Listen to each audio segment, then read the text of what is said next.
नमस्कार, मी कल्पना. तुमचं माझ्या किचनमध्ये स्वागत आहे. आज मी उन्हाळ्याचा एक पोटभरीचा असा स्पेशल नाश्ता दही पोहे बनवत आहे.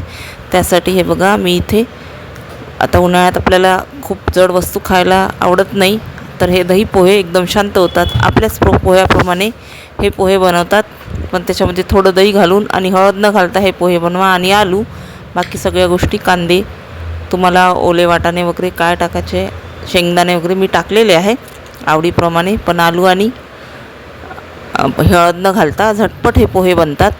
त्यासाठी मी ते 1 वाटी जाड पोहे घेतलेले आहेत. आणि आता हे पोहे आपण स्वच्छ पाण्याने धुवून घेऊ.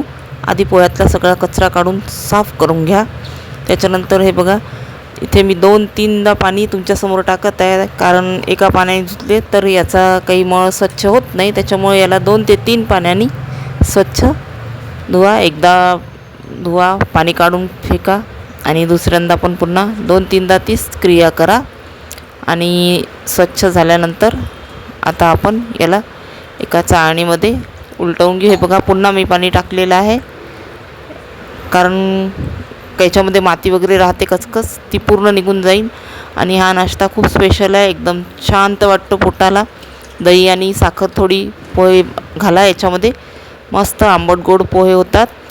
आणि तुम्हाला रेसिपी कशी वाटते ते नक्की मला लाईक कॉमेंट करून तुम्ही सांगा. हा व्हिडिओ जास्तीत जास्त शेअर करा आणि चॅनलला सबस्क्राईब करा.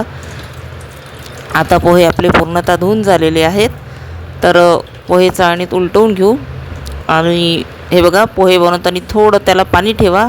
तुमचे पोहे नरम होतील, वात्रट होणार नाही. आणि दिवसभर पण मुलांच्या टिफिनमध्ये किंवा मोठ्यांना पण आपण टिफिनमध्ये देतो. घरी उरले पोहे खाल्ल्यानंतर सर्वांनी, तरी ते कढईमध्ये शिल्लक राहिले तरी ते नरमच राहतात. तर त्यासाठी थोडं पाणी ठेवा. आता हे धुवून झाल्यानंतर पोहे चाळणीमध्ये उलटवून घेऊ. आणि उलटवल्यानंतर थोडं हाताने पसरून घ्या. जे उरलं पाणी असेल ते निघून जाईल आणि आता मोकळे पडेल पोहे. आणि काही वेळाने 5 मिनटात हे पोहे उरलेलं पाणी शोषून घेईल आणि मोकळे पडतील. हे बघा, आता दाणे दाणे वेगळे झालेले आहेत आणि एकदम सॉफ्ट आणि मोकळे पडलेले आहेत. आता आपण याला आपण आता एका वाटीमध्ये, त्याच बाउलमध्ये काढून घेऊ ज्याच्यामध्ये आपण पोहे धुतले होते.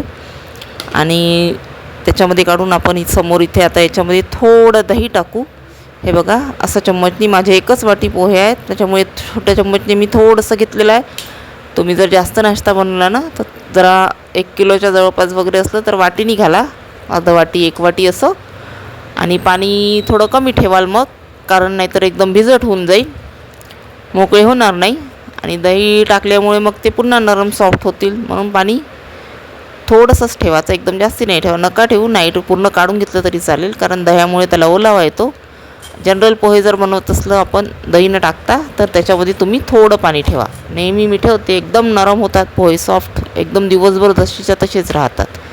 आता हे दही चांगलं आपण मिक्स करून घेऊ. आणि इथे मी कढईमध्ये तेल तापवलेलं आहे, त्याच्यामध्ये जिरं टाकू. आणि जिरं चांगलं तडतड फुटू द्या. आणि हे बघा, त्याच्यामध्ये मिरची आणि थोडा कढीपत्ता पण टाकलेला आहे, आणि शेंगदाणे पण टाकलेले आहे. पाहिजे तर वाटाणे टाका, हिवाळा असला तर ओले तुरीचे दाणे, पोपटीचे, तुम्हाला जेही आवडतात ओले दाणे ते टाका. आणि आता हे सगळं चांगलं मिक्स करू. चवीपुरतं मीठ घाला. आणि ह्या सगळ्या गोष्टी आता चांगल्या आपण थोड्या लालसर ब्राऊन होतपर्यंत मिक्स करू. आणि याच्यानंतर आपण आपले जे पोहे आहेत कढईमध्ये, हे बघा, पण याचा थोडा कलर चांगला लालसर ब्राऊन येऊ द्या. पोहे चांगले खमंग वाटतात, असे चवीला मस्त आणि कडक वाटतात. आणि आता हे जे पोहे मी भिजवलेले आहे ते पूर्ण पोहे आपण याच्यामध्ये टाकून देऊ. आणि चम्मचनी छान व्यवस्थित सर्व मिक्स करा.